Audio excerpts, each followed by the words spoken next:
Hingga sore ini 6 korban meninggal dunia akibat bencana tanah longsor di Cilacap, Jawa Tengah sudah ditemukan tim relawan gabungan. Tim penyelamat gabungan masih mencari 14 orang yang hilang.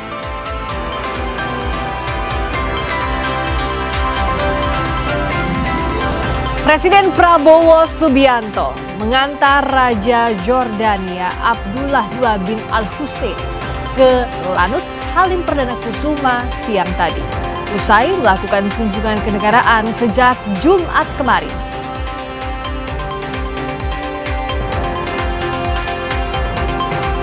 Demo kelompok supporter Garuda di kantor PSSI menyampaikan sejumlah tuntutan. Di antaranya penyusunan roadmap program jangka panjang dan rekrutmen pelatih timnas yang transparan.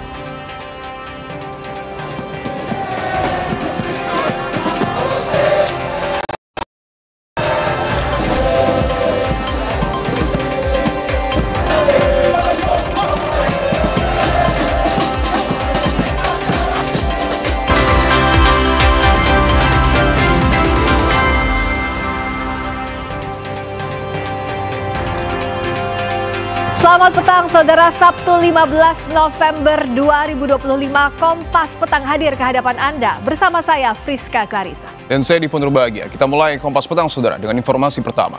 Diduga korsleting pada bagian mesin, sebuah mobil hangus terbakar di ruas Tol Jor, Kota Bekasi, Jawa Barat. Akibat kebakaran, arus lalu lintas dari arah Rorotan menuju Jati sempat mengalami kemacetan.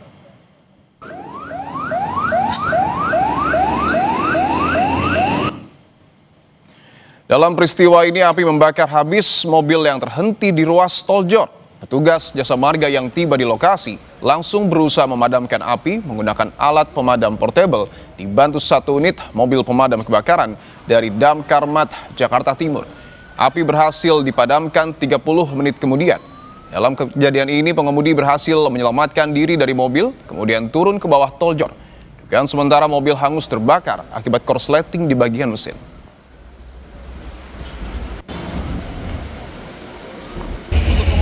Informasi dari masyarakat tadi kita dapat lari ke bawah jembatan sini, mungkin minta pertolongan atau apa, kita kurang tahu. Mungkin kondisi panik juga kali ya pengemudi ya Bang? Panik. Sementara itu di Sukoharjo, Jawa Tengah, sebuah minibus tertabrak kereta api Batara Kresna jurusan Solo Wonogiri di perlintasan sebidang tanpa palang pintu. Dalam video amatir tersebut, tampak pengemudi minibus sempat terjepit dan berusaha dievakuasi warga sekitar pasca terjadinya kecelakaan antara minibus warna putih dengan kereta api Batara Kresna jurusan Solo Wonogiri. Akibat peristiwa itu, 2 orang luka-luka dan dibawa ke rumah sakit untuk mendapatkan pertolongan medis, sedangkan minibus dalam kondisi rusak parah hingga ringsek. Polisi mengatakan kecelakaan bermula saat minibus warna putih berniat melintas perlintasan sebidang tanpa palang pintu dan di saat bersamaan melintas kereta api Batara Kresna jurusan Solo Wonogiri dari arah utara ke selatan. Dikarenakan memang tidak ada palang dan kemudian tidak adanya kurangnya kehati-hatian dari pengemudi yang mengakibatkan dari kereta api Batara Kresna kemudian Toyota Rush itu tertabrak. Jadi mobil tersebut tertabrak oleh Batara Kresna.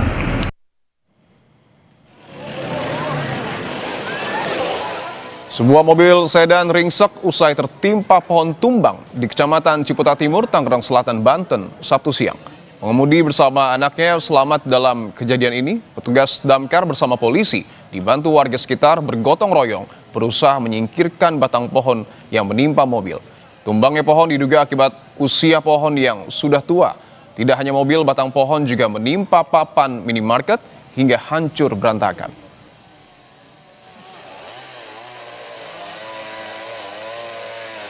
Kurang lebih sekitar 8 meteran. 8 meter. Ya. Pak, secara umum ya, ada titik kesulitan nggak dari proses evakuasi? Tadi kesulitannya untuk mencapai ke sini karena terjadi kemacetan karena gara-gara pohon tumbang ini. Berarti artinya dugaan sementara memang karena pohon sudah tua Pak ya? Karena pohonnya sudah lapuk, sudah tua ya. Pohon tumbang yang menimpa kendaraan juga terjadi di Makassar, Sulawesi Selatan. Angin kencang diduga mengakibatkan sebuah pohon tumbang dan menimpa seorang pengendara motor yang tengah melintas di Jalan Leimena. Petugas damkar yang datang ke lokasi dibantu warga berusaha mengeluarkan korban yang terjepit batang pohon. Setelah berusaha selama setengah jam, pengendara motor berhasil dievakuasi lalu dibawa ke rumah sakit.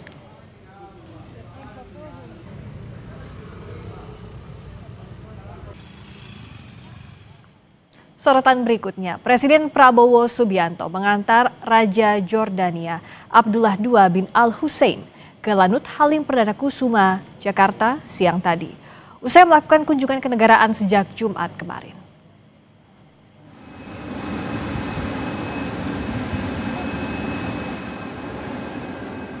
Presiden Prabowo dan Raja Abdullah tiba di Lanut Halim dengan satu mobil berplat Jordan. Sebelum menaiki tangga pesawat, nampak Prabowo dan Raja Jordan membicarakan suatu hal. Prabowo lanjut mengantar sahabat lamanya itu menuju tangga pesawat. Dalam pertemuan singkatnya di Jakarta, banyak hal yang dibahas di Istana Merdeka. Salah satunya, Presiden Prabowo sempat mengenang kedekatan emosionalnya dengan Jordania. Prabowo mengatakan Indonesia dan Jordania telah menjalin hubungan diplomatik yang erat selama 74 tahun sejak 1951.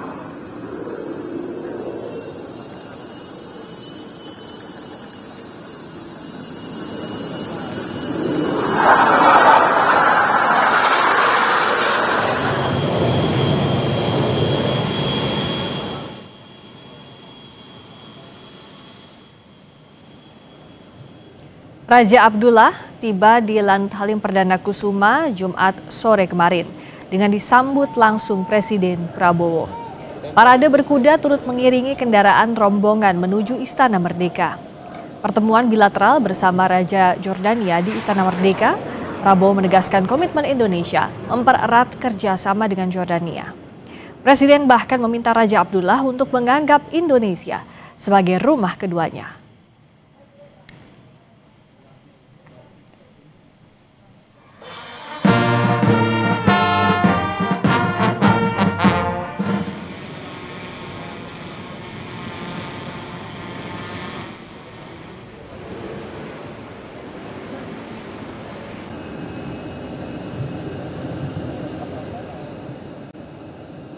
Please consider Indonesia your second home, and Indonesia has high respect, high regard for Jordan for many years, and we want to work closely with you, and we want to thank you also for receiving a lot of our young people being trained in Jordan, even as we speak. Thank you very much.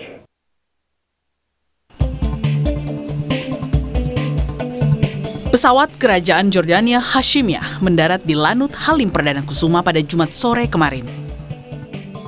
Peluk erat Presiden Prabowo menyambut hangat kedatangan sahabat karibnya Raja Abdullah II bin Al-Hussein setelah sebelumnya pada April lalu Prabowo mengunjungi Jordania.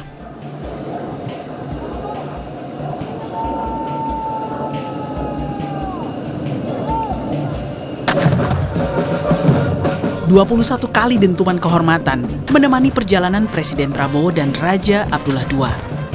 Meski melanggar protokol kepala negara, Presiden Prabowo dan Raja Abdullah mengendarai satu mobil yang sama menuju Istana Kepresidenan Jakarta.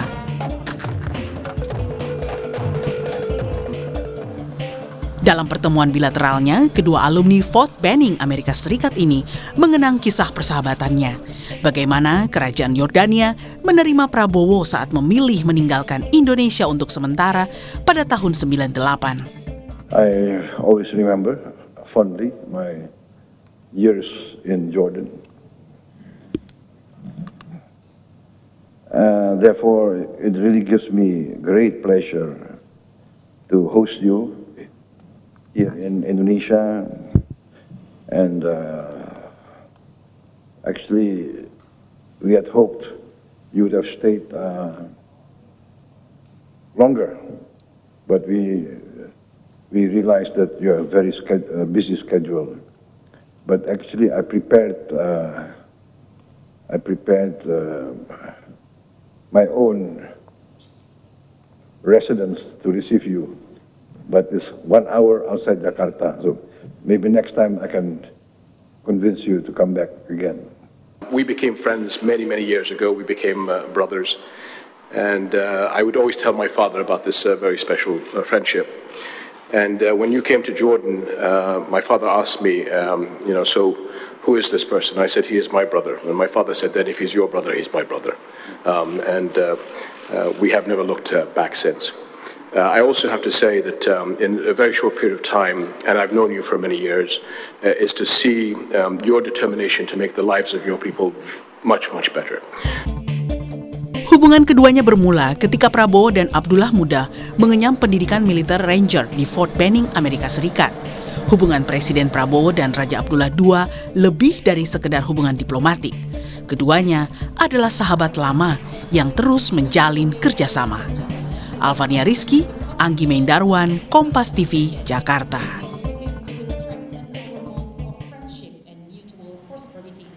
Lalu apa saja yang dihasilkan dari kunjungan singkat Raja Jordania ke Indonesia? Sudah ada jurnalis Kompas TV, Tifal Solesa, dan juru kamera Feriska Immanuel. Tifal, selamat petang. Tifal, sejauh ini dalam kunjungan 2 hari 1 malam Raja Abdullah, apa kesepakatan penting yang kemudian dihasilkan?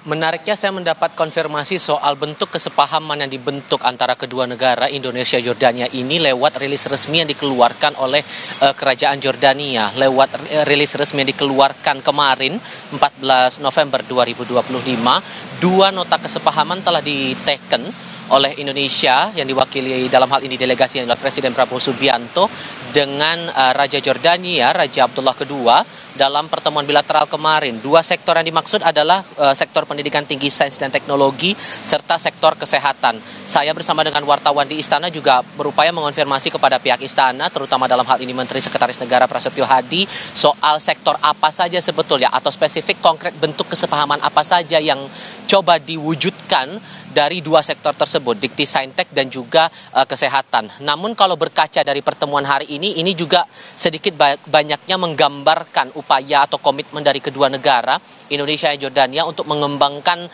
sektor-sektor prioritas yang menjadi perhatian bagi kedua negara.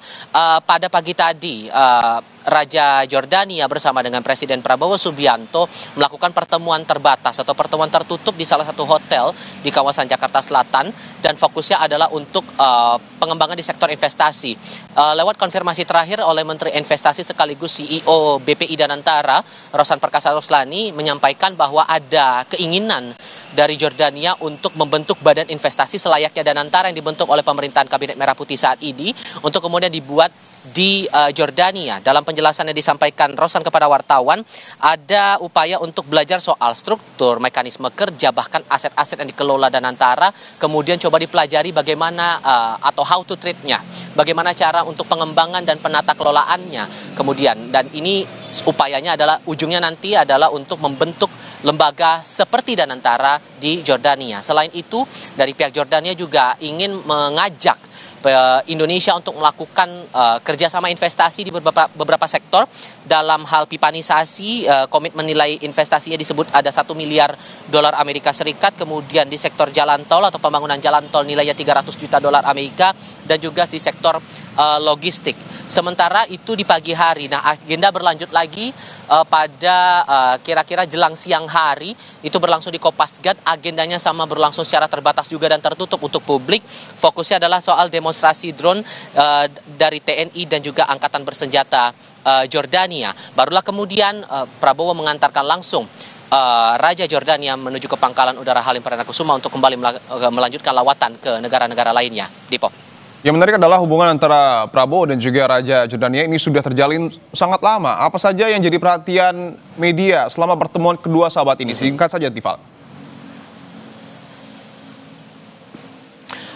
Membaca gestur, kemudian sejauh mana respon menyambut, mengantar Raja Jordania ini sangat menggambarkan dua hal. Dari aspek personal maupun juga sektor-sektor yang menjadi hal yang dipandang krusial bagi kedua negara, Indonesia dan Jordania, terutama di beberapa sektor, baik itu investasi, pertahanan, dan lain-lainnya. Termasuk kalau kita merujuk lagi dari pertemuan-pertemuan di beberapa negara lain, ini tidak berlaku sama seperti negara-negara lain yang berkunjung ke Indonesia. Kalau kita ingat pernah ada treatment yang sama sampai jamuan makan malam dengan Presiden Turki Recep Tayyip Erdogan, kemudian Emmanuel Macron di bulan April 2025, dan Presiden Brasil Lula da Silva pada akhir Oktober 2025. Semuanya atas dasar kedekatan personal maupun juga dari beberapa sektor investasi yang menjadi perhatian dari kedua negara. Dipo. Jurnalis Kompas TV, Tifal Solesa, dan juru kamera Feriska Immanuel, terima kasih atas laporan Anda. Selamat bertugas kembali. Berikutnya, Saudara, Kompas Petang kembali dengan informasi. Tim SAR gabungan kembali menemukan 3 korban longsor di Cilacap, Jawa Tengah. Total 6 korban tanah longsor ditemukan dalam kondisi meninggal dunia.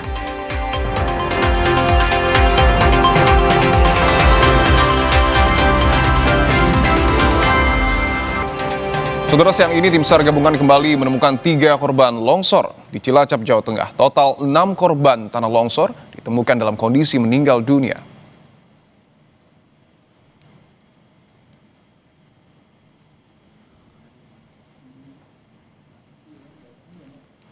Inilah visual pantauan udara pencarian korban tanah longsor di Cilacap, Jawa Tengah pada Sabtu siang. Tim SAR gabungan menemukan 3 korban longsor di sektor A3 pencarian tanah longsor. 3 korban longsor yakni atas nama Dani, Rizky, dan Febri. Ketiganya ditemukan di sektor A3 pencarian tanah longsor.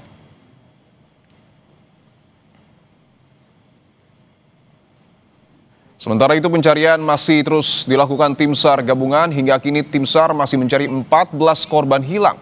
Pencarian dilakukan secara optimal dengan menurunkan anjing pelacak dan alat berat. Coba, nah, semuanya pakai bawah, nah, tali atas, iya, oke.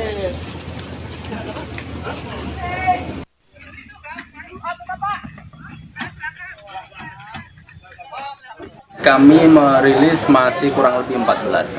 Masih 14 yang hilang. Ini belum sampai nanti kami laksanakan penutupan operasi SAR sementara di hari ketiga ini.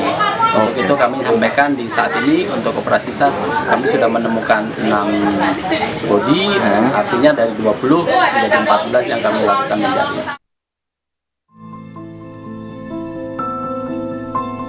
Suara gemuruh Kamis 13 November 2025 mengagetkan warga desa Cibenying, Cilacap, Jawa Tengah. Suara itu jadi tanda awal longsor yang menerjang rumah warga. Ingatan soal keganasan tanah longsor masih melekat bersamaan di waktu korban longsor masih menunggu kerabat mereka yang masih hilang. Ya, siang itu udah mulai gerak. Ketahuan tanah bergerak itu sekitar jam 7. Jam 7. Lalu terdengar suara, ya, jam 7 malam. Ya. Dan terdengar seperti gemuruh, seperti pesawat, disertai bunyi patang kayu, dan seketika langsung menerjang rumah kerabat dan saudara-saudara di dusun Ciponto. Sampai saat ini sih belum ditemukan ya korbannya. Ada 3 orang. 3 orang. Anak. Iya. Anak. Perempuan 2 sama ibu.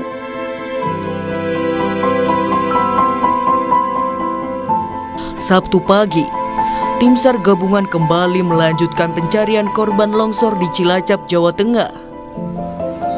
Ini jadi hari ketiga sejak bencana tanah longsor menimpa permukiman warga di desa Cibenying, Cilacap, Jawa Tengah. Hari ini, sukarelawan dibagi menjadi 5 regu dengan tambahan 9 anjing pelacak. Alat berat dan pompa air juga diturunkan untuk mempercepat pencarian korban. BNPB menyebut tebalnya material tanah dan luas wilayah yang tertimbun jadi tantangan pencarian korban hilang. Evakuasi dioptimalkan demi mengejar golden periode, yakni 6 kali 24 jam. Golden periodenya memang 6 kali 24 jam ya, tapi karena di satu lokasi kita berharap tidak sampai 6 kali 24 jam ini bisa diketemukan semua. Sebetulnya sudah ada beberapa juga yang ditemukan tapi kami belum rilis ya, nanti secara bertahap kita akan sampaikan. Dan masyarakat sudah kita himbau untuk sementara diungsikan yang di titik-titik rawan supaya meninggalkan rumahnya masing-masing, jangan sampai ada longsor susulan yang mengakibatkan korban tambahan. Sebelumnya longsor menerjang Desa Cibenying di Kecamatan Majenang pada Kamis malam. 2 dusun terdampak tak hanya membuat korban kehilangan tempat tinggal, namun beberapa di antara mereka juga kehilangan anggota keluarganya. Tim Liputan Kompas TV.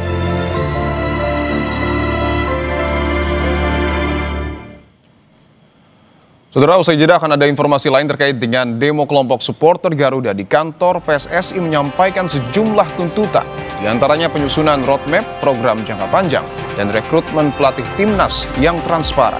Informasi selengkapnya akan kami hadirkan usai jeda, tetaplah bersama kami.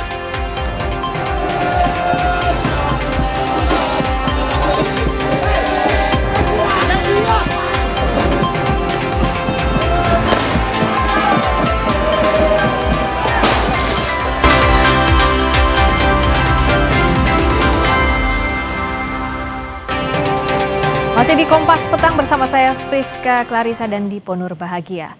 6 kali beraksi, komplotan pelaku spesialis pencurian motor ditangkap di 3 lokasi berbeda di kawasan Bogor, Jawa Barat.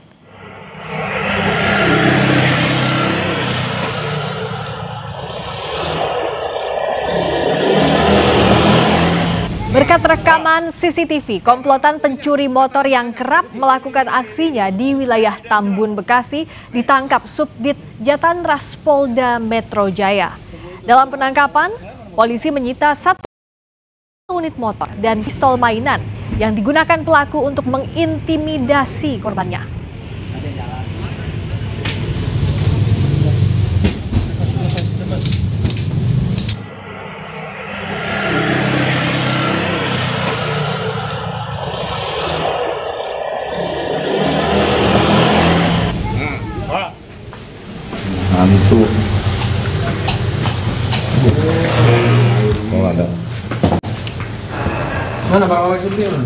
Di lokasi terpisah, polisi menyita barang bukti 1 unit motor hasil curian, kunci letter T. Dari hasil pemeriksaan, para pelaku merupakan residivis dengan kasus yang sama. Dari 6 laporan pencurian kendaraan bermotor di Bekasi setelah diselidiki, ternyata dilakukan oleh komplotan ini.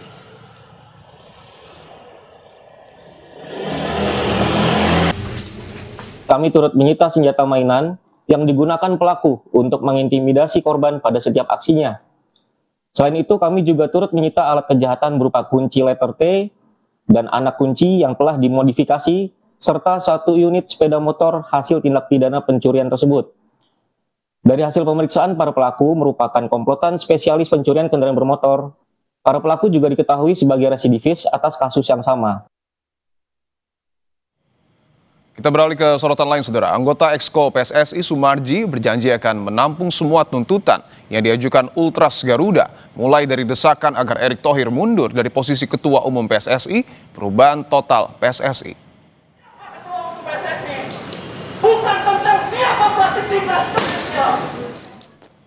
Ia menegaskan PSSI akan menampung seluruh aspirasi tersebut dan membahasnya di internal organisasi. Sumarji mengaku telah menerima laporan lengkap mengenai jalannya aksi, meski dirinya sedang mendampingi Timnas Indonesia U22 berlatih di Stadion Madia Senayan. Ia menyebut banyak rekaman foto dan video yang dikirimkan kepadanya sehingga ia mengetahui apa saja tuntutan yang disuarakan. Siapa Ketua Umum PSSI? Bukan tentang siapa pelatih Timnas Indonesia. Hak untuk menyampaikan pendapat di muka umum itu adalah hak setiap warga negara, termasuk teman-teman saya, adik-adik saya dan saudara-saudara saya yang di Ultras Garuda ya. Jadi penyampaian rekan-rekan semua tentu saya juga bisa melihat dan banyak sekali yang mengirim baik itu foto, video ke saya, apa yang menjadi tuntutan daripada teman-teman semua. Semua akan kita tampung dan semuanya kami mendengarkan, dan pasti ini akan menjadikan pembahasan di internal kami di PSSI. Seperti itu.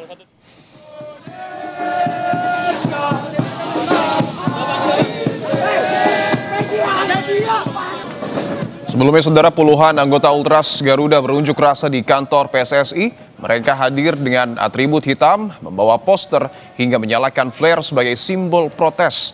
5 tuntutan yang dibawa mereka merupakan kelanjutan dari kekecewaan atas kegagalan Timnas Indonesia di kualifikasi Piala Dunia 2026.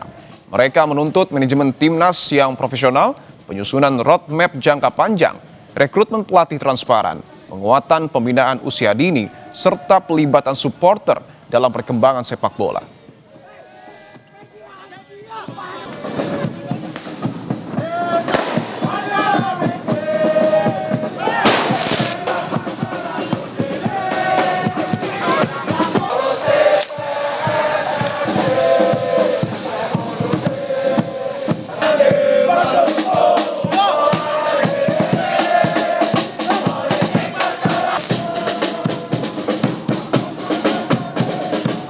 Ultras Garuda berunjuk rasa menuntut adanya perubahan total di tubuh PSSI. Bisakah tuntutan itu dipenuhi PSSI? Kami akan membahasnya bersama analis sepak bola Firzi Idris. Mas Firzi, selamat petang. Ya, selamat petang, Dipo. Mas Firzi, saya ingin langsung tanyakan, apakah 5 tuntutan revolusi PSSI memungkinkan untuk terlaksana? Ya, kalau saya baca tuntutan-tuntutannya sih ada beberapa yang tentu bisa, ada beberapa yang mungkin masih ada dalam timeline ya. Kayak misalnya beberapa diantaranya kan ada roadmap ya, terutama ya roadmap setelah apa kegagalan di Piala kualifikasi. Sebenarnya saya nggak ingin bilang kegagalan sih di Piala Dunia, di kualifikasi Piala Dunia ini, karena kita udah melaju sangat-sangat jauh dibandingkan dengan apa yang pernah kita raih sebelumnya ya sebagai negara merdeka. Tapi saya udah lihat roadmap ke 2034 ya, di mana di roadmap itu kita ingin menuju ke ranking 60-70 dunia. Kita qualify secara beruntun ke Piala Dunia ya. Dan dari apa yang dipertunjukkan, memang sejauh ini kita bisa lihat ada strategi grand plan-nya ya untuk menuju ke sana. Tapi memang itu baru rangkaian-rangkaian target-target ya, terpenuhi apa tidak itu kan nanti akan menjadi urusan lain. Yang paling dekat mungkin misalnya di Piala Asia 2027, dalam roadmap itu kita menargetkan posisi quarter final ya, dan tahun depan kita menargetkan at least rank 110, kemudian menembus rank 90. Dan kalau tuntutan yang lain menurut saya dengan menunjuk pelatih yang tepat itu adalah suatu hal yang wajar ya, maksudnya setelah debacle apa yang terjadi dengan penunjukan Patrick Kluivert kemarin, timeline penunjukan pelatihnya menurut saya sekarang memang waktunya PSSI lebih memakai waktu yang ada untuk menunjuk pelatih yang tepat dengan karakter dan identitas tim ini. Dan di roadmap itu udah ada identitas permainan yang diinginkan, identitas komitmen bermain seperti apa, pemain tipe apa yang seperti diinginkan, dan cara bermain seperti apa yang diperlukan bagi skuad Garuda ke depan. Nah, jadi ya seharusnya sih semua yang di layout dan diminta itu bisa dilaksanakan at least dalam short dan medium term ya, Mas Dipo. Oke, saya ingin membahas terkait dengan proses rekrutmen pelatih yang transparan yang kemudian juga menjadi tuntutan dari Ultras kita. Apakah artinya ketika PSSI menunjuk Patrick Kluivert sebelumnya menjadi ketua ataupun menjadi pelatih Timnas Indonesia, ini tidak dilakukan secara transparan? Sebenarnya ketika itu kan memang karena timelinenya begitu mepet ya, mungkin itu adalah suatu hal yang extraordinary ya, di mana ketika itu Poin dianggap gagal di Piala AFF 2024, kita nggak berhasil keluar grup, dan PSSI tidak memberi mereka waktu ruang banyak gitu, karena dari Desember ketika keputusan untuk memberhentikan coach dilakukan, waktu untuk mencari pelatih baru itu hanya paling ideal memang Januari 2025 awal, dan itu yang dilakukan. Dan Pak Erick bilang sendiri bahwa wawancara dilakukan ketika dia berada di luar negeri, bahkan waktunya mendekati Natal, sehingga sangat-sangat tidak ideal mungkin kandidat yang tersaring untuk pada waktu itu ya, pada waktu tersebut, sehingga sangat wajar kalau sekarang mereka memberi ruang kepada waktu mereka sendiri, dan katanya udah ada 5 nama ini yang sudah masuk di antara Alexander Zwiers dan BTN, sehingga nama-nama ini nanti akan disaring dan diteliti lebih lagi sebelum dibawa ke rapat expo. Seperti itu, Mas Ibu. Tapi sebelumnya Mas Firzi, apakah ada aturan untuk kemudian melibatkan supporter ketika PSSI ingin memilih pelatih? Oh, tentu tidak ya. Tentu tidak, tapi sebenarnya kalau Vox Populi itu kan sebenarnya turut menentukan ya, dan kita kan tahu sejak awal bagaimana reaksi terhadap pemberhentian Coach Shin seperti apa, dan penunjukan Patrick Kluivert seperti apa. Banyak yang udah melihat ada banyak red flag nih ke Patrick Kluivert. Cuman mungkin ketika itu dia adalah pilihan terbaik di antara yang tersedia dengan waktu yang mepet itu tadi. Sehingga wajar kalau akhirnya dia yang terpilih, dan ternyata itu adalah gamble yang backfired ya, yang tidak terbukti berhasil. Cuman dengan sekarang waktu yang lebih banyak, harapannya nama-nama kandidat yang tadi udah disaring ada 5, background yang bisa memuaskan para supporter, dan kemudian pengalamannya, track record terutama, dan itu yang sebenarnya diinginkan para fans, dan wajar saja kalau mereka menginginkan hal seperti itu, yang to be fair ketika itu memang juga tidak dimiliki Patrick dengan track record dia di dunia kepelatihan yang sangat-sangat minim sekali. Yang menarik juga bahwa ada narasi ataupun permintaan Erick Thohir out. Apakah kemudian ini bisa mengarah pada pergantian ketua umum PSSI? Terlalu prematur mungkin ya, terlalu dini kalau meminta hal seperti itu kalau menurut saya pribadi ya.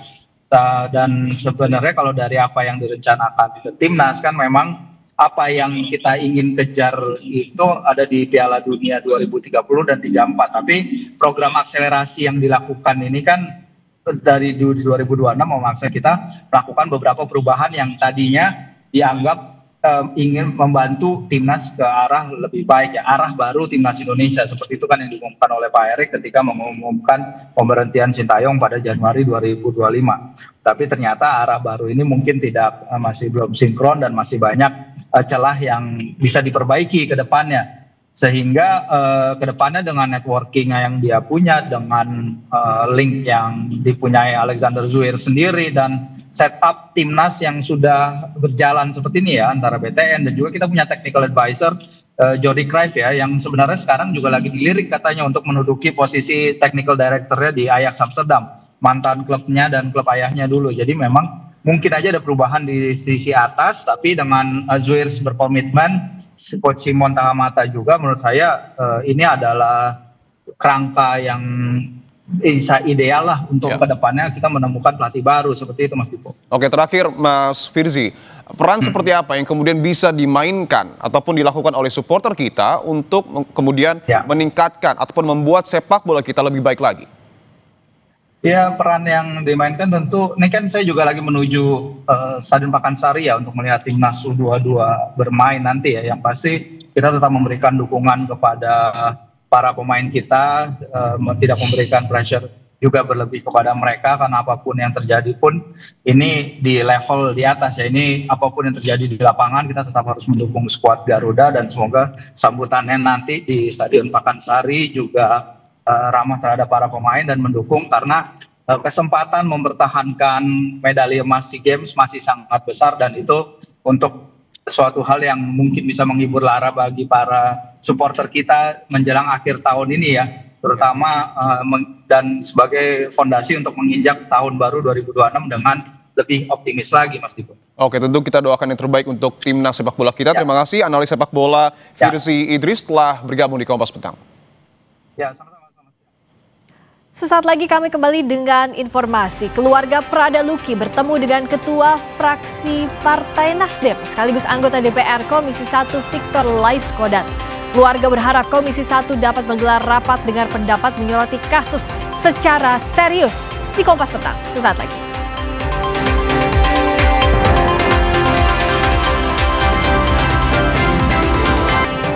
Saudara, seorang pemotor tewas tertabrak truk di Jalan Raya Bogor, Cimanggis, Depok, Jawa Barat.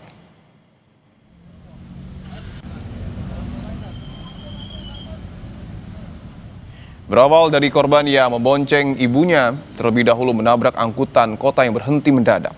Usai menabrak, korban terjatuh dan di saat bersamaan, truk melintas dari arah belakang. Pengendara tewas di tempat sementara sang ibu mengalami luka dan langsung dibawa ke rumah sakit terdekat.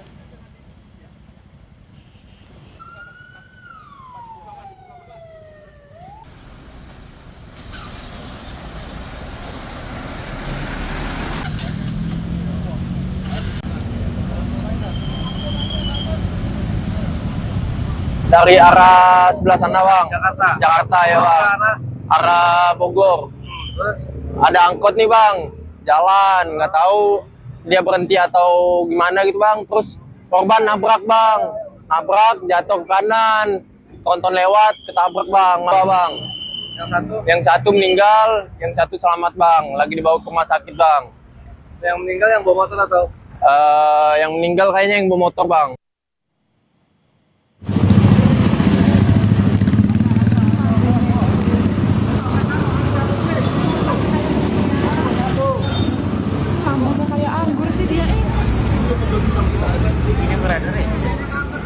Di Indramayu, Jawa Barat, akibat ban pecah, mobil box muatan minuman keras atau miras terguling di Jalan Pantura, Indramayu. Sejumlah minuman keras berbagai merek berserakan dan pecah di tengah jalan. Menurut saksi sebelum terguling, mobil box mengalami pecah ban di bagian kiri, oleng dan akhirnya menabrak tiang jalan. Kamu kayak anggur sih dia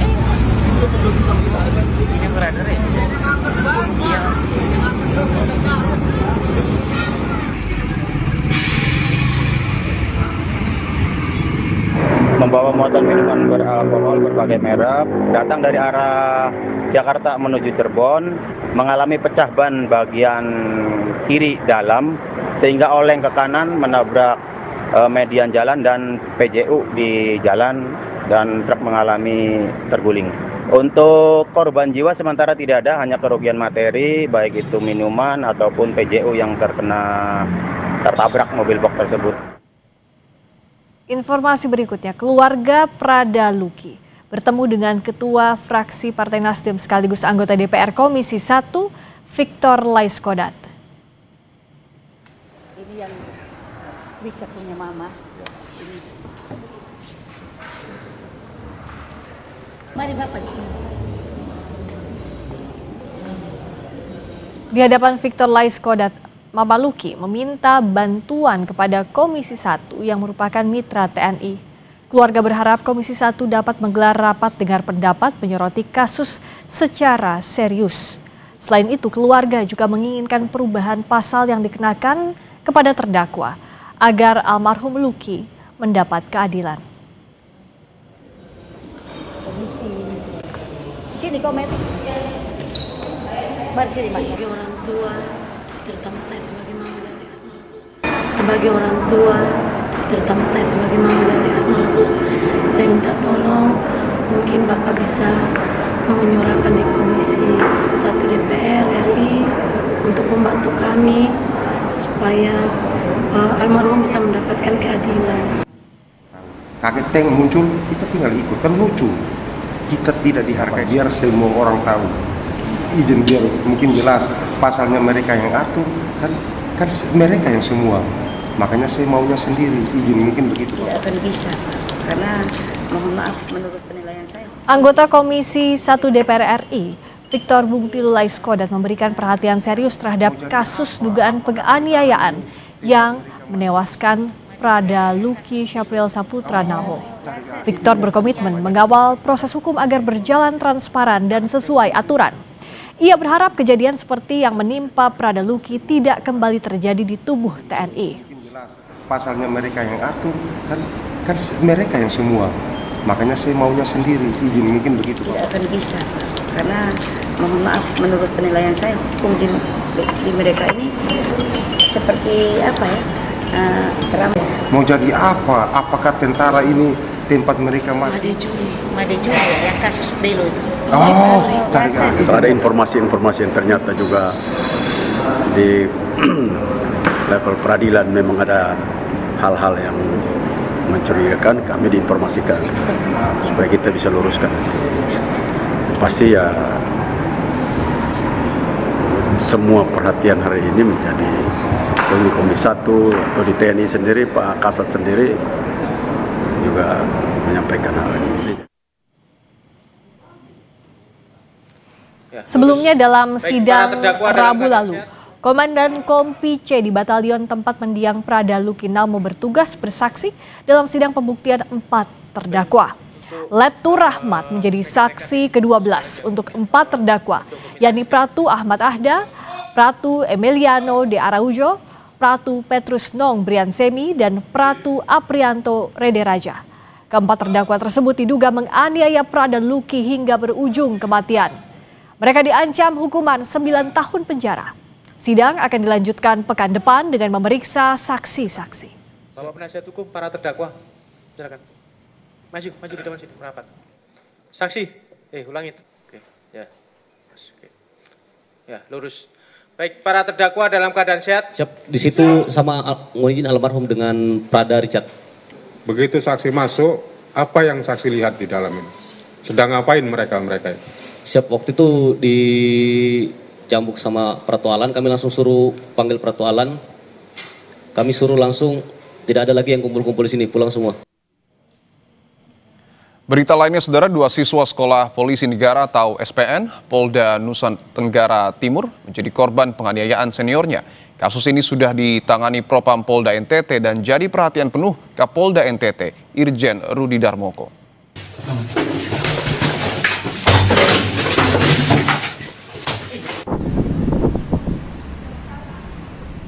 Kabid Humas Polda NTT Kombes Henry Novika Chandra mengatakan kejadian ini dipicu karena 2 orang siswa itu diketahui sedang merokok, kemudian ditegur seniornya sehingga terjadi penganiayaan.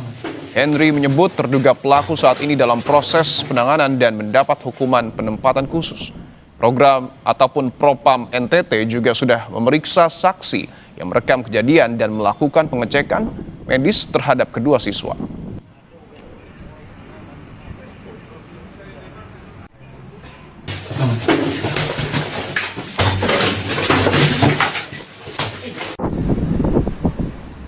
Bribda TT sudah ditempatkan di tempat khusus atas perintah Bapak Kapolda. Dalam hal ini Polda Nusa Tenggara Timur berkomitmen untuk menindak tegas segala pelanggaran yang dilakukan oleh anggota dan tidak membenarkan adanya kasus penganiayaan. Dan juga sudah dilakukan pemeriksaan visum, diharapkan di situ nanti bisa ditentukan langkah hukum selanjutnya.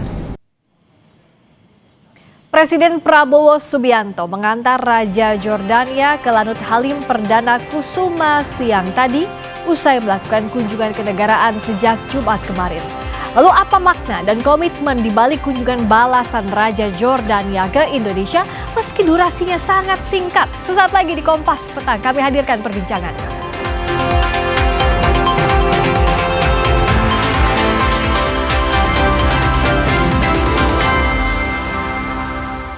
Masih di Kompas Petang bersama saya Friska Clarissa. Presiden Prabowo Subianto mengantar Raja Jordania Abdullah II bin Al-Hussein ke Lanut Halim Perdana Kusuma siang tadi usai melakukan kunjungan kenegaraan sejak Jumat kemarin. Presiden Prabowo dan Raja Abdullah tiba di Lanut Halim dengan 1 mobil berplat Jordan. Sebelum menaiki tangga pesawat, nampak Prabowo dan Raja Jordan membicarakan suatu hal. Prabowo lanjut mengantar sahabat lamanya itu menuju tangga pesawat. Dalam pertemuan singkatnya di Jakarta, banyak hal yang dibahas di Istana Merdeka. Salah satunya, Prabowo sempat mengenang kedekatan emosionalnya dengan Jordania. Presiden Prabowo mengatakan Indonesia dan Jordania telah menjalin hubungan diplomatik yang erat selama 74 tahun sejak 1951.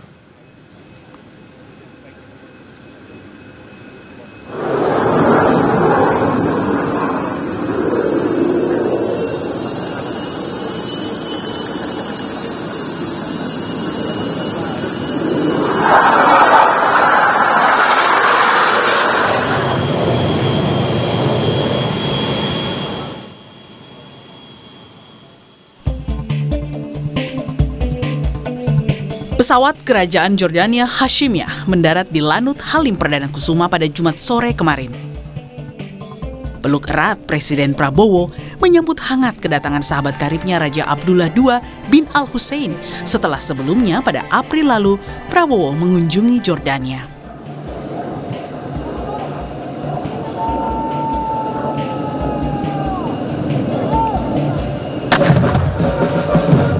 "21 kali dentuman kehormatan menemani perjalanan Presiden Prabowo dan Raja Abdullah II. Meski melanggar protokol kepala negara, Presiden Prabowo dan Raja Abdullah mengendarai satu mobil yang sama menuju Istana Kepresidenan Jakarta.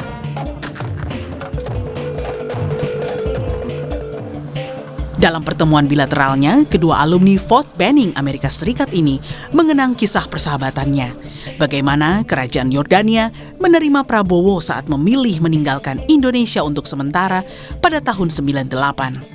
I always remember fondly my years in Jordan.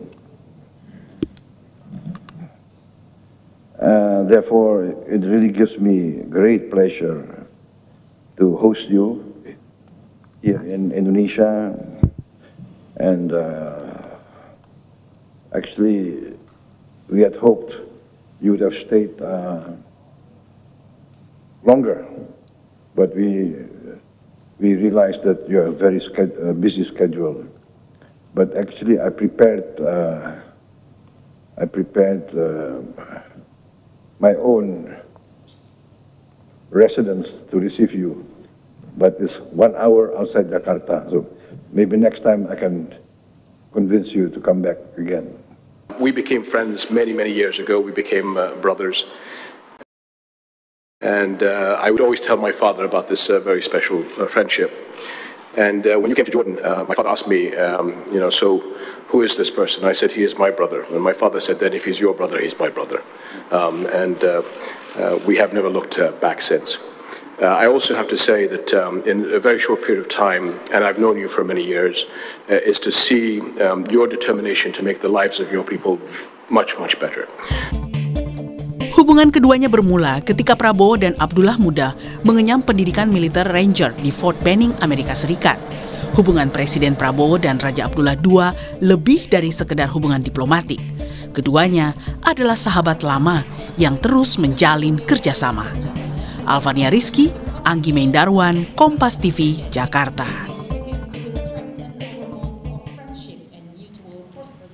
Lalu apa makna dan komitmen di balik kunjungan balasan Raja Jordania ke Indonesia meski durasinya sangat singkat?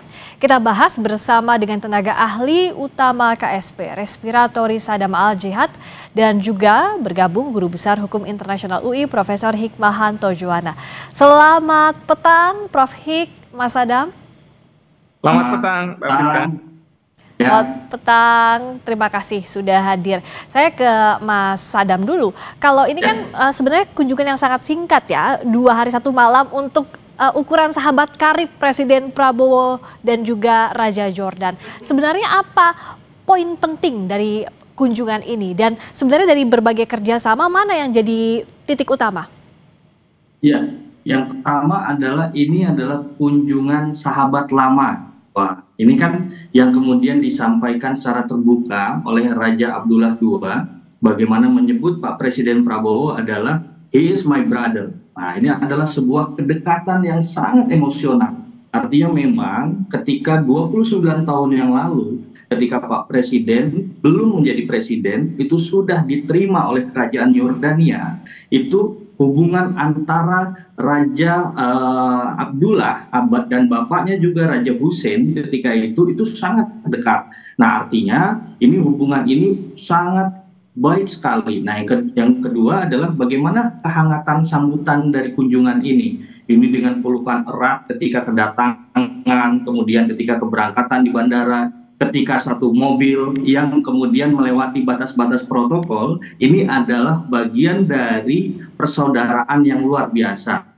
Tapi kita harus bisa memahami bahwa people to people itu akan menjadi kuat ketika diperkuat lagi dengan government to government. Nah, tapi dari sisi inilah, ini ada yang menarik lagi nih, Mbak. Jadi yang menarik ini adalah penghargaan tertinggi dari Raja Abdullah II pada Pak Presiden Prabowo, ya, The Vigil Grand Gordon Al-Nahda. Jadi itu diberikan, ini penghargaan tertinggi di Kerajaan Yordania. Nah, ini bagian yang sangat eksklusif. Ini adalah sebuah persahabatan yang sangat mendalam bagi Pak Presiden Prabowo dan juga Raja Abdullah. Ya, secara personal sudah tidak diragukan lagi ya Prof. Hik, tapi bagaimana hubungan yang dekat secara personal diejawantahkan dalam kerjasama G2G atau pemerintah ke pemerintah. Nah, salah satu yang jadi menarik adalah soal salah satunya pertukaran intelijen, informasi intelijen terkait dengan perkembangan situasi di Palestina. Harapan apa yang bisa kita punya terkait ini, Prof. Hik? Harapannya pertama adalah kita bisa berpartisipasi dalam pembentukan ISF, International Stabilization Force. Ini sangat penting karena Bapak Presiden sudah menjanjikan bahwa kita akan mengirim sampai dengan 20.000 bahkan lebih pasukan Indonesia. Memang sekarang ini masih ada wacana menurut saya, apakah ini harus lewat Dewan Keamanan PBB, mandat itu, atau seperti juga pada waktu Presiden Bush Junior masuk ke Irak, ada coalition of the willing. Jadi koalisi untuk mau menjaga gencatan senjata di Palestina. Nah, ini yang masih jadi wacana. Tentu yang kita khawatirkan kalau misalnya lewat Dewan Keamanan PBB itu mungkin ada veto lagi yang bukan oleh Amerika tapi sekali ini, tapi oleh negara-negara lain begitu ya, karena ini kan berkaitan dengan biaya yang harus dikeluarkan. Tetapi kalau misalnya coalition of the willing untuk menjaga gencatan senjata ini, tentu ini bisa kita lakukan. Nah, permasalahannya adalah Israel sudah membuat syarat bahwa yang mau menyumbang itu harus mengakui Israel sebagai sebuah negara. Nah, ini tentu pertanyaan bagi kita, apakah Israel hendak mendepak Indonesia. Nah, ini yang membutuhkan sumber-sumber intelijen dari Yordania. Bahkan kita tahu Yordania punya hubungan bilateral diplomatik dengan pihak Israel. Tentu kita bisa mendapatkan informasi-informasi ke arah mana sebenarnya Israel ini berkeinginan. Walaupun saya mengatakan bahwa seharusnya Israel tidak punya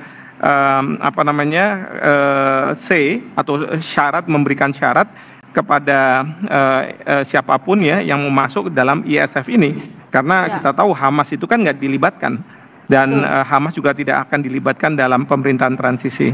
Yang kedua adalah saya berharap bahwa dengan pertukaran intelijen ini kita bisa memunculkan nama warga negara Indonesia untuk memimpin pemerintahan transisi ketimbang misalnya Tony Blair yang dari Inggris ya yang sudah diwacanakan. Jadi dari Indonesia, dengan harapan bahwa siapapun yang akan menjadi pemerintahan transisi dari Indonesia, dia akan memfasilitasi agar perusahaan-perusahaan BUMN Danantara yang juga Presiden Prabowo membicarakan ini dengan Raja Yordania itu bisa berkiprah di dalam melakukan rekonstruksi terhadap Gaza. Nah, jadi kalau misalnya memang BUMN kita melalui Danantara ini bisa mempunyai keterlibatan dalam merekonstruksi, ini kan bagus karena Yordania dan negara-negara Timur Tengah dia akan memasukkan uang ke Danantara untuk kemudian uang itu digunakan oleh perusahaan-perusahaan karya kita untuk melakukan rekonstruksi, dan itu akan membuka banyak lapangan pekerjaan bagi kita Indonesia. Jadi informasi-informasi intelijen seperti inilah yang menurut saya sangat dibutuhkan, dan bagaimana kita bisa mengolah informasi ini untuk kepentingan rakyat Palestina dan tentu kepentingan nasional kita, seperti itu. Nah, harapan terjemahan strategis ini apakah akan atau sudah dibahas, Mas Sadam? Seperti misalnya mekanismenya, mandat untuk mengirimkan pasukan perdamaian, termasuk juga mungkinkah kita WNI ini yang jadi salah satu bagian dari pemerintahan transisi di Gaza? Betul, jadi memang ini sedang dibahas ya. Karena memang kita melihat bahwa sudah ada statement dari Pak Presiden itu jauh-jauh hari. Jadi ketika sidang umum PBB disampaikan bahwa akan mengirim 20.000 putra-putri terbaik bangsa untuk ke Palestina. Ya, jadi artinya di sana fokus di bidang kesehatan dan juga konstruksi. Nah, itulah yang melalui Yordania tadi itu yang kemudian disampaikan oleh Pak Presiden Prabowo, ada Raja Abdullah, ada juga Duta Besar Palestina ketika di istana bahwa akan ada upaya untuk perdamaian dunia dengan mengirimkan 20.000 putra-putri terbaik bangsa sebagai the peace guardian, artinya menjaga perdamaian itu sendiri. Nah, yang kedua, selain dari persoalan Palestina tadi, apa yang tadi disampaikan oleh Pak Prof. Hikmayanto Juwana bahwa Danantara, nah ini khususnya itu yang disampaikan oleh Menteri Luar Negeri Pak Subiono bahwa akan ada komunikasi ekonomi bilateral ketika berhubungan antara Yordania dan juga Indonesia. Nah, ini utamanya adalah penyangga ekonomi kita untuk pemerataan ekonomi kita melalui Danantara. Nah, itu saya kira itu yang menjadi penting. Jadi saya kira dalam posisi inilah pemerintah ini akan berupaya dengan maksimal untuk melakukan perdamaian dunia, yaitu melalui Yordania tadi. Dan tadi disampaikan bahwa hubungan antara Yordania dengan Israel bagus, hubungan Yordania dengan Palestina bagus, hubungan Yordania dengan negara-negara Arab atau negara-negara Timur Tengah bagus. Dan ini adalah poin plus dari hubungan sahabatan Pak Prabowo dengan Raja Abdullah II. Kira itu.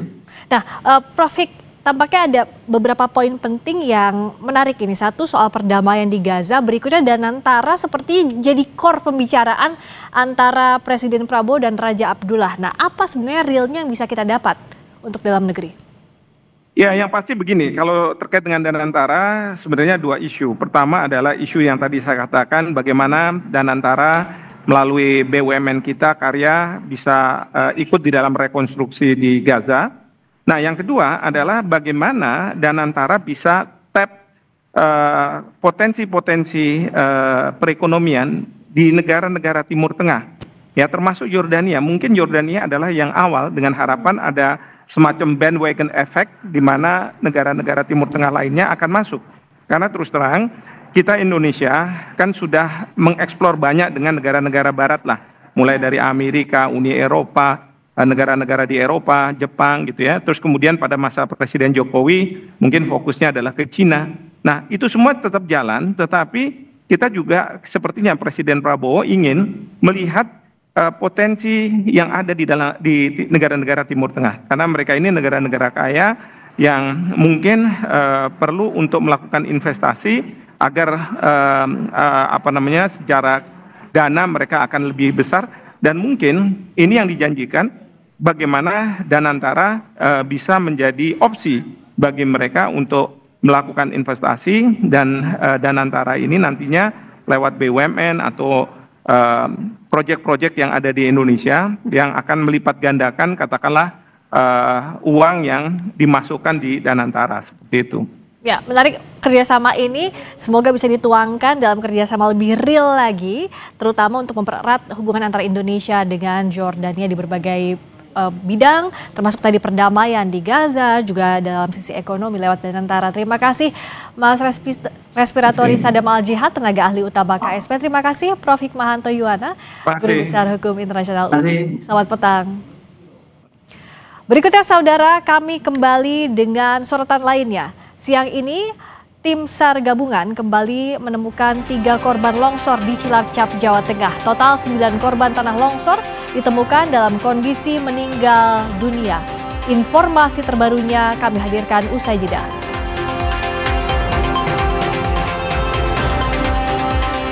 Polisi tidak menahan Roy Suryo CS setelah diperiksa sebagai tersangka kasus tuduhan ijazah palsu Presiden ke-7 Joko Widodo. Roy Suryo pun menggandeng mantan Wakil Menteri Hukum dan Hak Asasi Manusia Denny Indrayana dalam tim kuasa hukumnya. Sesaat lagi di Kompas Petang.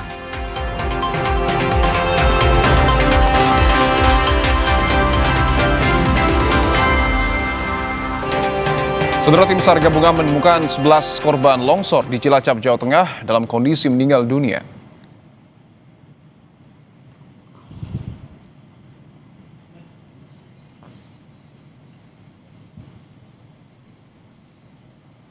Inilah visual pantauan udara pencarian korban tanah longsor di Cilacap, Jawa Tengah pada Sabtu siang. Hingga kini 12 korban longsor masih dalam pencarian.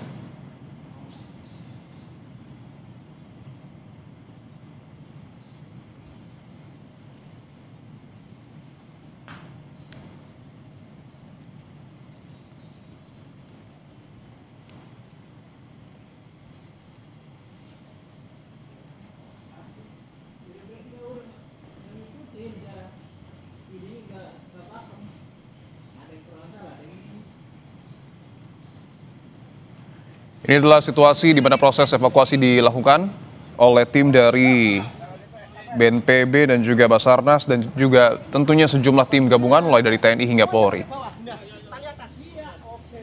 11 korban meninggal dunia ditemukan dan 12 korban masih hilang dan dilakukan pencarian terkait dengan bencana longsor di Cilacap, saudara. Ada sejumlah tantangan yang kemudian dihadapi oleh tim, salah satunya adalah terkait dengan cuaca, karena tentu ini erat kaitannya dengan kontur di lokasi yang memang nampaknya cukup sulit untuk dijangkau oleh para petugas.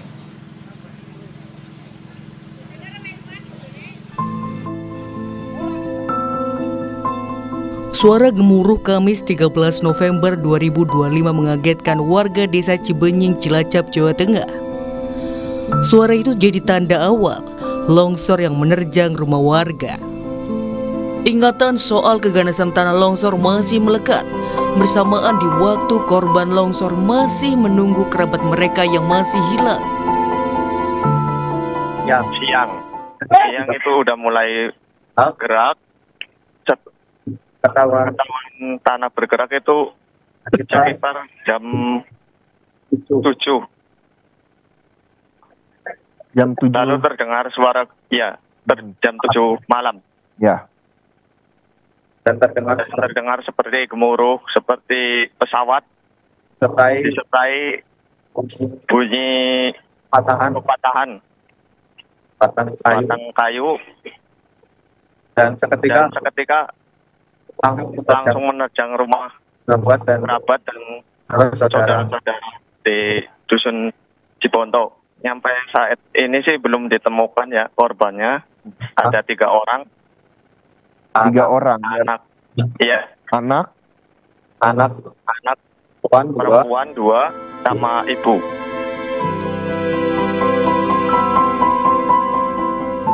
Sabtu pagi, tim SAR gabungan kembali melanjutkan pencarian korban longsor di Cilacap, Jawa Tengah. Ini jadi hari ketiga sejak bencana tanah longsor menimpa permukiman warga di desa Cibenying, Cilacap, Jawa Tengah. Hari ini, sukarelawan dibagi menjadi 5 regu dengan tambahan 9 anjing pelacak. Alat berat dan pompa air juga diturunkan untuk mempercepat pencarian korban. BNPB menyebut tebalnya material tanah dan luas wilayah yang tertimbun jadi tantangan pencarian korban hilang. Evakuasi dioptimalkan demi mengejar golden periode, yakni 6 kali 24 jam. Golden periodenya memang 6 kali 24 jam ya, tapi karena di satu lokasi kita berharap tidak sampai 6 kali 24 jam ini bisa diketemukan semua. Sebetulnya sudah ada beberapa juga yang ditemukan tapi kami belum rilis ya, nanti secara bertahap kita akan sampaikan. Dan masyarakat sudah kita himbau untuk sementara diungsikan yang di titik-titik rawan supaya meninggalkan rumahnya masing-masing, jangan sampai ada longsor susulan yang mengakibatkan korban tambahan. Sebelumnya longsor menerjang desa Cibenying di Kecamatan Majenang pada Kamis malam. 2 dusun terdampak tak hanya membuat korban kehilangan tempat tinggal, namun beberapa di antara mereka juga kehilangan anggota keluarganya. Tim Liputan Kompas TV.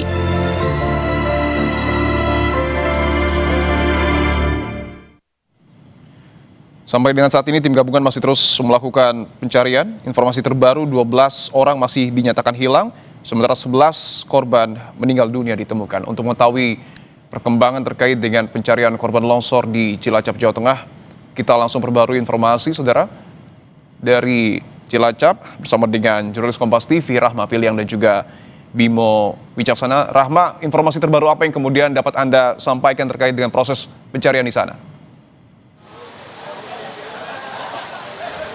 Iya, untuk jumlah dari korban yang ditemukan inilah informasi terbaru yang dapat kami sampaikan dari Cilacap ini di Polda juga saudara. Tadi sudah disampaikan oleh BNPB kalau hari ini saja dari evakuasi dan juga pencarian korban yang dilakukan oleh tim SAR gabungan ini menemukan 8 korban begitu.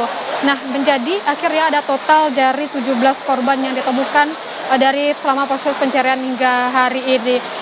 Di awal begitu ya, di Polda juga saudara disebutkan bahwa ada 23 orang yang meninggal, maksud kami ada 23 orang yang hilang, dan ini dalam pencarian ini ada 12 orang.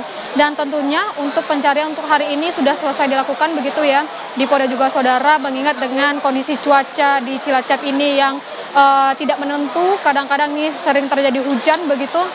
Inilah yang menjadi salah satu kendala dari tim SAR gabungan untuk melakukan evakuasi di TKP longsor di Cilacap ini di Polda juga saudara. Dan besok ini pencarian akan dilanjutkan begitu ya untuk mencari 12 orang yang belum ditemukan, di mana pencarian besok ini dilakukan pukul 6 pagi dan akan terus dilakukan melihat dengan situasi cuaca di hari tersebut. Jika untuk cuacanya ini tidak hujan sampai malam, maka pencarian akan dilakukan sampai malam. Dan targetnya besok ini semua korban atau orang yang dalam pencarian ini bisa ditemukan di Polda juga saudara. Dan juga selain itu untuk modifikasi cuaca ini akan dilakukan oleh BNPB beserta dengan BMKG, bagaimana nantinya modifikasi cuaca ini untuk membantu untuk proses pencarian di Cilacap ini di Polda dan juga saudara. Mengingat memang kalau untuk cuaca di Cilacap ini memang tidak menentu ya di Polda juga saudara, dan saat ini pun ini dalam keadaan hujan deras, dan tadi sekitar pukul 4 ini sudah dihentikan pencarian korbannya supaya tidak terjadi hal-hal yang tidak diinginkan, Dipo. Tegaskan lagi, artinya berapa orang ataupun berapa korban meninggal dunia yang sudah ditemukan dan berapa orang hilang yang masih dilakukan pencarian? Ya, total dari korban meninggal yang ditemukan per hari ini adalah 17 orang dan dalam pencarian ini 12 orang di Polda juga saudara. Mengingat kita ketahui bahwa kalau total yang dinyatakan hilang ini 23, berarti setelah ditemukan meninggal dunia 17 orang, maka ada 12 orang lagi yang dalam proses pencarian. Selain itu kalau untuk dari korban selamat begitu ya, ini sudah dirujuk ke rumah sakit terdekat yaitu di RSUD Majenang, dan hingga saat ini proses pencarian akan dilakukan dan dilanjutkan esok hari, mengingat sore ini sudah turun hujan di Polda juga saudara, dan besok akan dilanjutkan pada pukul 6 pagi, Dipo. Oke, artinya ada 17 korban meninggal dunia yang kemudian sudah ditemukan dan 12 orang hilang masih dilakukan pencarian. Titik mana, Wati, yang Rahma, yang kemudian besok akan dicari oleh tim gabungan? Singkat saja, Rahma. Iya, tentunya kalau untuk titik pencarian itu dibagi dua klaster begitu ya di Polda juga saudara, ada klaster A dan klaster B. Ini klasternya pembagian sesuai dengan dusun yang ada di desa ini. Jadi pembagiannya itu akan proses pencariannya beberapa ini sudah ditentukan titik-titiknya di Polda juga saudara. Sebelumnya ini dibantu oleh anjing pelacak begitu, dan ditemukan titik-titik yang kemungkinan ada rumah di sana dan kemungkinan ada korban yang tertimbun. Nah, di titik-titik tersebutlah yang akan dicari dan juga digali esok pagi oleh tim SAR gabungan di Polda juga saudara. Tentunya kita menunggu dan juga berharap ini korban bisa cepat ditemukan, Dipo. Kita doakan agar proses pencarian pada esok hari berlangsung dengan aman dan tetap berhati-hati selama bertugas. Jurnalis Kompas TV Rahma Piliang dan juga Bimo Wicaksana. Kami segera kembali dengan sorotan. Polisi tidak menahan Roy Suryo CS setelah diperiksa sebagai tersangka kasus tuduhan ijazah palsu Presiden ke-7 Joko Widodo. Roy Suryo pun menggandeng mantan Wakil Menteri Hukum dan HAM Denny Indrayana dalam tim kuasa hukumnya. Sesaat lagi.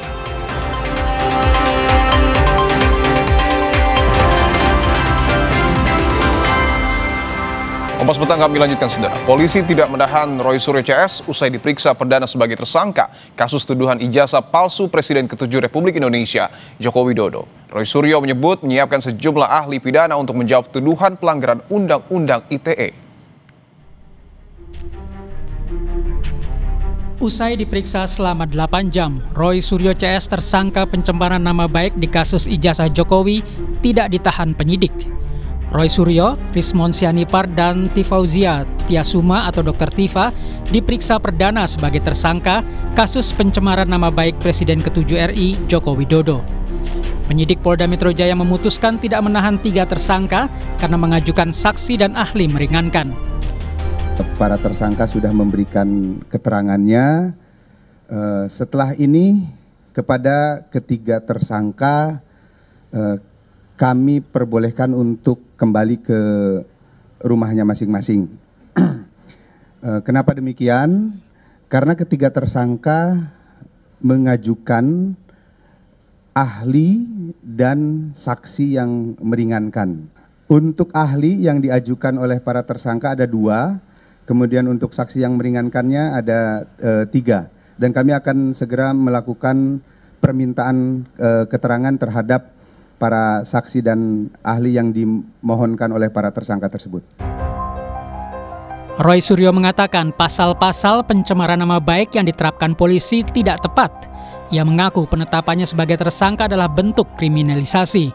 Untuk itu, Roy sudah menyiapkan sejumlah ahli pidana untuk menjawab pasal-pasal ITE yang dikenakan padanya.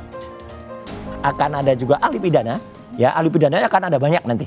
Yang untuk mengimbangi bagaimana apakah pasal-pasal ITE itu ya yang kemudian itu yang dijeratkan kepada kami ya dengan 32, 35, kemudian yang 28 itu cocok nggak bagi orang yang misalnya tidak memiliki akun ya, kemudian kami dijerat ITE. Jangankan kita mentransmisikan atau mengubah, ya punya akun aja enggak, posting aja. Berarti enggak. tim akan diperkuat termasuk dengan memasukkan nama Mas Denny Indrayana. Oh iya, Profesor Denny Indrayana juga memang masuk ya. Terima kasih untuk Prof Denny. Termasuk juga yang sudah masuk kan sempat ada nama dari Pak Menkumham di era dulu ya, Pak Amir Samsudin. Sebelumnya, Polda Metro Jaya menetapkan 8 tersangka dalam kasus pencemaran nama baik tudingan ijazah palsu Jokowi. Roy Suryo masuk dalam klaster kedua bersama Rismon Sianipar dan Tifauzia Tiasuma. Mereka dijerat pasal berlapis, yang salah satunya dengan ancaman pidana penjara 12 tahun. Tim Liputan Kompas TV. Setelah Roy Suryo ditetapkan sebagai tersangka oleh Polda Metro Jaya, mantan Wakil Menteri Hukum dan HAM Denny Indrayana resmi bergabung sebagai bagian dari tim kuasa hukum Roy Suryo. Denny menyebut keputusannya membela Roy Suryo karena melihat penetapan tersangka sebagai bentuk pembungkaman terhadap kelompok-kelompok kritis. Menurut Denny, untuk menilai ada atau tidaknya pencemaran nama baik, keaslian ijazah Jokowi harus dibuktikan terlebih dahulu. Bukan hanya saya meyakini ada indikasi kriminalisasi dalam penanganan kasus itu, tetapi yang jauh lebih penting adalah bagaimana kita kemudian melihat kasus ini secara lebih substantif. Ini bukan hanya persoalan pidana, sebagaimana pasal-pasal yang dituduhkan. Lebih mendasar dari itu, ini adalah persoalan konstitusionalitas, bagaimana penegakan hukum harus merdeka dari berbagai kepentingan termasuk intervensi kekuasaan. Polisi tidak menahan Roy Suryo CS setelah diperiksa sebagai tersangka kasus tuduhan ijazah palsu Presiden ke-7 Republik Indonesia, Joko Widodo. Roy Suryo pun menggandeng mantan Wakil Menteri Hukum dan Hak Asasi Manusia, Denny Indrayana, dalam tim kuasa hukumnya. Apakah bukti-buktinya belum kuat sehingga Roy Suryo dan kawan-kawan belum ditahan? Kami akan membahasnya bersama kuasa hukum Roy Suryo CS, Abdul Ghafur Sangaji, dan Ketua Jokowi Mania, Andi Azwan. Bapak-bapak, selamat petang semua. Selamat sore, Mas. Siap, saya ingin ke Bung Sangaji terlebih dahulu. Bung Sangaji, klien Anda ini tidak ditahan. Apakah ini artinya Roy Suryo punya bukti yang kuat? Ya, terima kasih. Pertama tentu kami mengucapkan terima kasih kepada seluruh rakyat Indonesia yang telah mendukung gerakan RRT untuk membongkar kepalsuan ijazah mantan Presiden Joko Widodo, sehingga dukungan rakyat itu membuahkan hasil yang sangat menggembirakan bagi kami, yaitu tidak dilakukannya penahanan oleh penyidik Polda Metro Jaya. Itu hal yang pertama. Hal yang kedua, pertanyaan krusialnya kenapa tidak dilakukan penahanan oleh penyidik Polda Metro Jaya? Ada dua alasan. Alasan yang pertama adalah tentu kita melihat pada pertimbangan subjektif penyidik Polda Metro Jaya yang diatur dalam ketentuan pasal 21 ayat 1 KUHP, yaitu sama sekali tidak ada kekhawatiran dari penyidik Polda Metro Jaya di mana Mas Roy Suryo, Bang Rismon, dan Dr. Tifa dikhawatirkan tidak akan melarikan diri, kemudian tidak akan menghilangkan barang bukti, dan tidak akan mengulangi tindak pidana. Saya adalah kuasa hukum yang mendampingi proses pemeriksaan Mas Roy dari mulai pagi sampai selesai, sampai kemudian kami keluar, dan di ujung pemeriksaan itu alhamdulillah penyidik Polda Metro Jaya menyampaikan satu kabar gembira bagi tersangka, yaitu tersangka boleh pulang. Dan itu menandakan bahwa memang gerakan ini adalah gerakan yang didukung oleh doa seluruh rakyat Indonesia. Itu alasan pertama. Alasan yang kedua, dari sisi kualifikasi delik material, ya, yang mana berdasarkan pasal 21 ayat 4 KUHP tidak dilakukan penahanan karena dugaan tindak pidana pengrusakan dokumen elektronik, kemudian pengeditan dokumen elektronik yang ancaman pidananya di atas 8 tahun dan 12 tahun penjara, itu oleh penyidik setelah dilakukan uji terhadap semua alat bukti, baik saksi, ahli, termasuk juga 700 atau 700 lebih barang bukti yang disita oleh Polda Metro Jaya, itu kemudian setelah diuji secara konfrontir, maka dugaan tindak pidana pemalsuan dokumen elektronik itu tidak memberikan keyakinan kepada penyidik, sehingga gugurlah alasan penahanan yang diatur dalam pasal 21 ayat 4 KUHP. Jadi kualifikasi delik yang selama ini kita anggap itu adalah pasal-pasal siluman atau pasal-pasal yang dipaksakan untuk melakukan penahanan, ternyata setelah dilakukan pengujian terhadap alat bukti, baik keterangan ahli, kemudian saksi, termasuk juga memeriksa barang bukti, ternyata penyidik tidak meyakini bahwa dugaan tindak pidana yang ancaman pidananya 8 dan 12 tahun penjara itu tidak terbukti, sehingga Mas Roy kemudian tidak dilakukan penahanan. Itu alasannya, Mas. Oke, kami sudah tangkap poinnya. Artinya kalau menurut Bung Sang Aji adalah bahwa bukti-bukti ini tidak terlalu kuat untuk kemudian polisi menahan Roy Suryo CS. Sementara kita tahu Bung Andi Azwan bahwa pihak Anda sebagai saksi pelapor ini sudah memberikan bukti tapi disebut tidak kuat. Tanggapan Anda? Ya, begini Tifal, saya juga tahu kronologisnya di sana karena dari Bung Hosinuddin juga cerita, waktu itu kami satu frame di TV sebelah. Sebetulnya mereka sudah memasuki penahanan karena sudah ada dokter untuk mengecek, ya. Tapi kan memang betul ini adalah subjektif dari penyidik. Kalau kita lihat itu alasannya kenapa? Karena kan ada jaminan dari dua pengacara, ya, dua saksi ahli, ya. Kemudian juga kan ada saksi ahlinya yang yang ingin minta diperiksa juga untuk memperkuat alibi mereka, kan begitu. Jadi artinya itu bukan bahwa materinya kita 700 sekian itu gugur, tidak seperti itu, ya. Jadi ini adalah alasan yang subjektif saja untuk tidak penahanan itu, ya. Dan menunggu dari saksi ahli dari pihak Roy Suryo itu untuk diperiksa juga, karena kan mereka belum diperiksa itu untuk saksi ahlinya. Inilah salah satunya meminta untuk itu. Maka sebagai jaminannya adalah dari saksi ahli mereka dan pengacara mereka, begitu. Oke. Jadi sebetulnya ini hal yang biasa-biasa saja karena kan di KUHP juga sudah diatur, bukan suatu kemenangan ataupun suatu kekalahan. Ya, yang biar bagaimanapun juga kan nanti ada pemeriksaan selanjutnya. Kalau ditemukan hal-hal yang memberatkan perlu penahanan pasti akan dilakukan itu. Tapi yang kita lihat ya kita apresiasi apa yang dilakukan oleh Polda Metro Jaya dalam hal ini penyidik, ya, dengan hak subjektif mereka lakukan untuk itu. Kita lihat saja nanti setelah itu. Begitu. Artinya kalau penyidik menilai bahwa secara subjektif meyakini Roy Suryo CS tidak akan melarikan diri, tidak akan menghilangkan barang bukti, Bung Andi sepakat dengan hal itu? Iya, kan ada jaminan untuk itu. Oke. Dari saksi ahli dan pengacara itu. kita percayalah bahwasanya apa yang dilakukan oleh penyidik itu melalui tahapan-tahapan dan pemikiran-pemikiran mereka secara subjektifnya itu.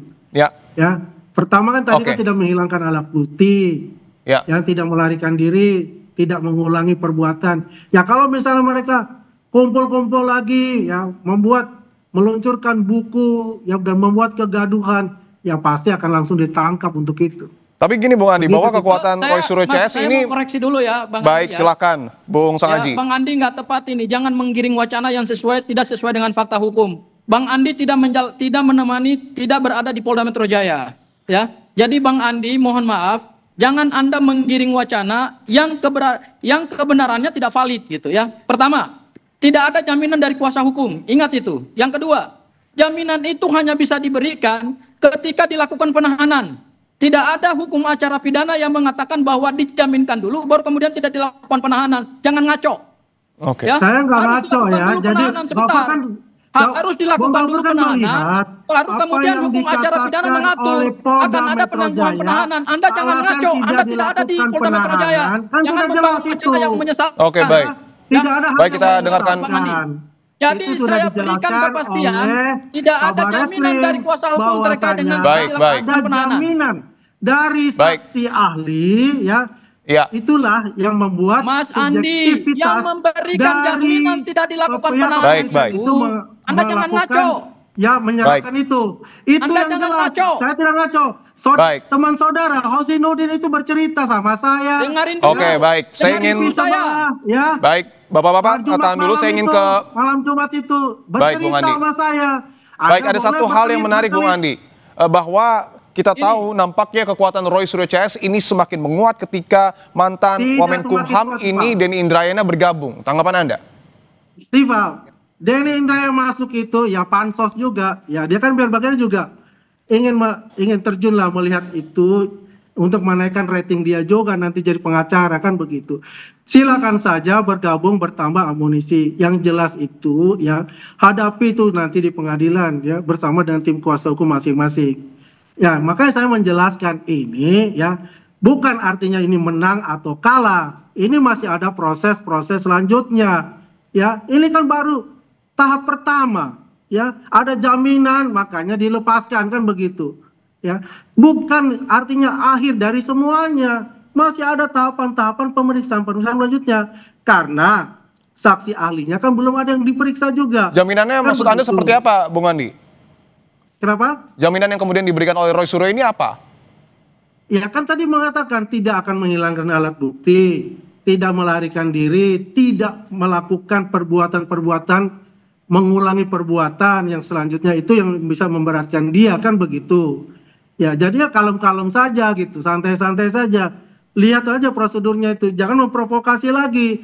Dan kenyataannya apa tidak ditahan itu kan dikatakan oleh Kabareskrim kan begitu. Ada jaminannya dari tim kuasa hukum, kemudian ada jaminannya dari tim ahli, dan mereka kan belum diperiksa juga apakah ada novum barunya kan, ada bukti-bukti baru begitu yang nanti akan menjadi saksi ringan. Oke, baik. Kan gitu. Baik. Saya ingin ke Bung Sangaji, ketika nanti klien Anda diperiksa, 2 ahli dan 3 saksi yang meringankan ini siapa saja?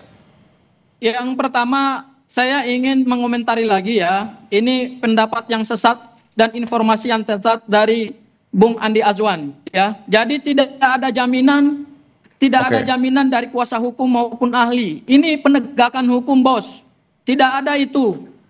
Penjaminan itu hanya bisa diberikan ketika dilakukan penangguhan penahanan. Harus digarisbawahi itu ya. Jadi Anda jangan berkomentar dalam 2 hal. Anda tidak ada di Polda Metro Jaya, dan kemudian yang kedua, pendapat Anda nggak sesuai dengan prosedur hukum. Itu satu. Yang kedua, tidak dilakukannya penahanan, itu lagi-lagi saya katakan, subjektif penyidik. Dan itu tidak diintervensi oleh adanya permohonan untuk tidak dilakukan penahanan. Itu betul-betul kewenangan mutlak penyidik. Dan kewenangan mutlak penyidik itu diatur dalam pasal 21 ayat 1 KUHP.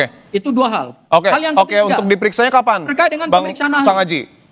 Supaya perkara ini menjadi terang benderang ke depan, saya nggak masalah dengan apa yang disampaikan oleh Bang Andi. Baik, ya, untuk diperiksanya kapan, Bung Sangaji? Saya ingin tegaskan.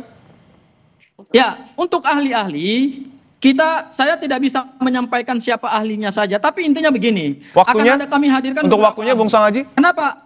Pemanggilan Kenapa? untuk Bung Roy Suryo CS itu akan dilakukan kapan?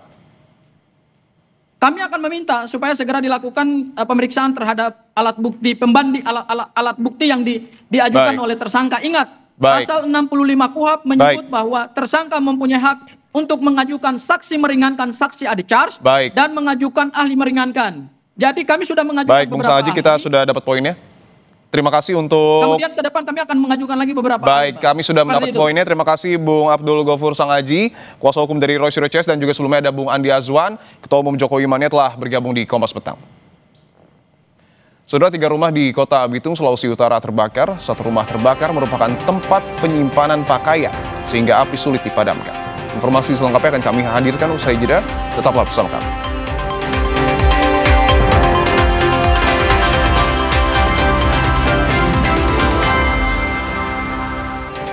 Saudara, 3 rumah di Kota Bitung, Sulawesi Utara terbakar. 1 rumah terbakar merupakan tempat penyimpanan pakaian, sehingga api sulit dipadamkan.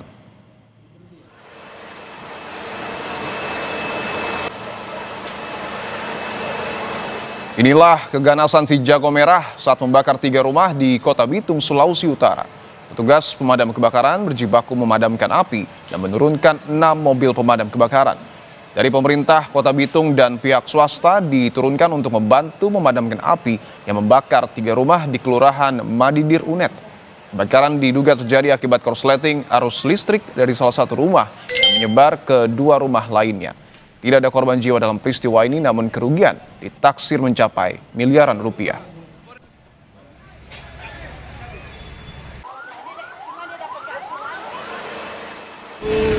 Salah satu rumah itu disinyalir banyak itu menjadi gudang kain, sehingga memang proses api begitu cepat cepat dan kita matikan pun dia tetap menyala karena dia Yang juga jadi sorotan, 2 siswa sekolah Polisi Negara SPN Polda Nusa Tenggara Timur menjadi korban penganiayaan seniornya. Kasus ini sudah ditangani Propam Polda NTT dan jadi perhatian penuh Kapolda NTT, Irjen Rudi Darmoko. Kabid Humas Polda NTT, Kombes Henry Novika Chandra mengatakan, kejadian ini dipicu karena 2 orang siswa diketahui sedang merokok. Kemudian ditegur seniornya sehingga terjadi penganiayaan. Henry menyebut terduga pelaku saat ini dalam proses penanganan dan mendapat hukuman penempatan khusus atau patsus. Propam NTT juga sudah memeriksa saksi yang merekam kejadian dan melakukan pengecekan medis terhadap kedua siswa. Bribda TT sudah ditempatkan di tempat khusus atas perintah Bapak Kapolda. Dalam hal ini Polda Nusa Tenggara Timur berkomitmen untuk menindak tegas segala pelanggaran yang dilakukan oleh anggota dan tidak membenarkan adanya kasus penganiayaan, dan juga sudah dilakukan pemeriksaan visum. Diharapkan di situ nanti bisa ditentukan langkah hukum selanjutnya. Saudara, usai jeda, Kompas Petang masih memiliki sejumlah informasi menarik dan penting lainnya. Tetaplah bersama kami.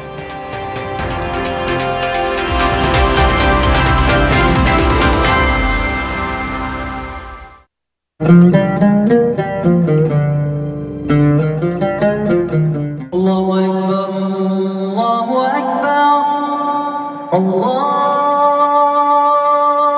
Akbar,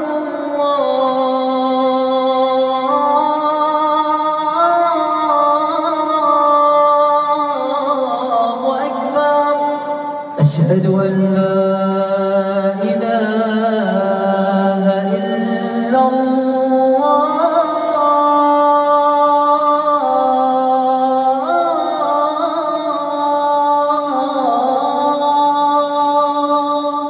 Asyhadu an la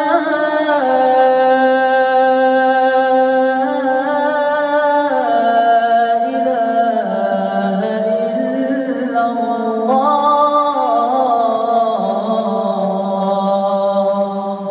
Asyhadu anna Muhammadan Rasulullah.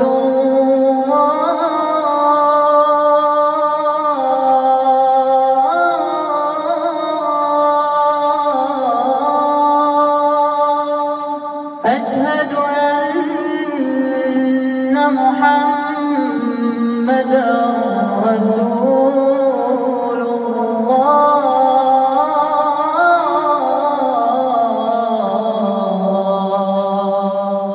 حي على الصلاة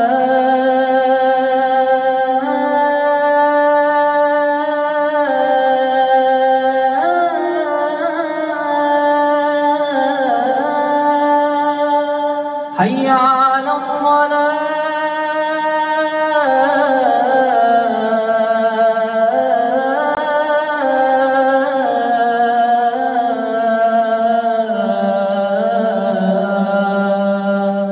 حي على الفلاح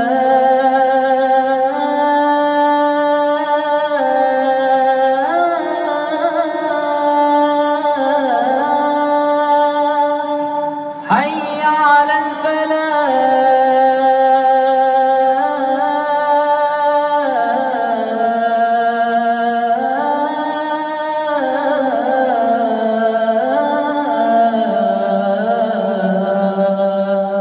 الله أكبر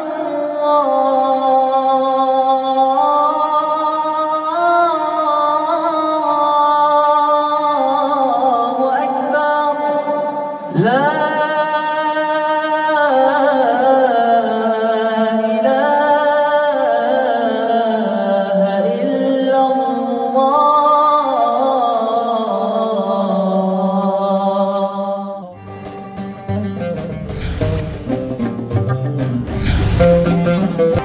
Saudara Menteri Pertahanan Syafri Syamsuddin menyebut Presiden Prabowo Subianto berencana mengirim 20.000 pasukan perdamaian ke Gaza Palestina melalui Jordania. Menhan mengatakan prajurit yang disiapkan adalah prajurit dengan spesifikasi kesehatan dan konstruksi. Ia menjelaskan ada dua opsi dalam pengiriman pasukan perdamaian ke Gaza.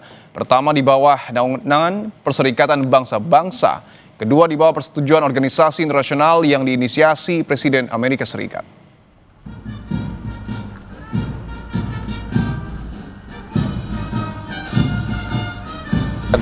Jadi pemikiran beliau kita maksimalkan 20.000 prajurit kita siapkan, tetapi spesifikasinya kepada kesehatan dan juga konstruksi.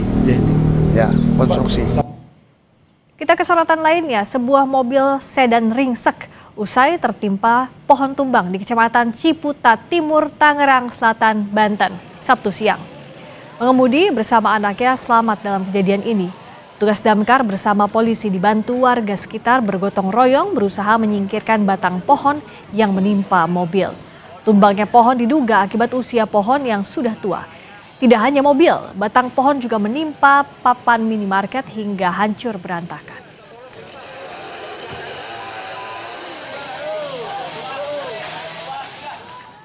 Terima kasih Anda telah menyaksikan Kompas Petang. Akhir kata saya Dipo Terbahagia. Dan saya Friska Clarissa berterima kasih. Sampai jumpa.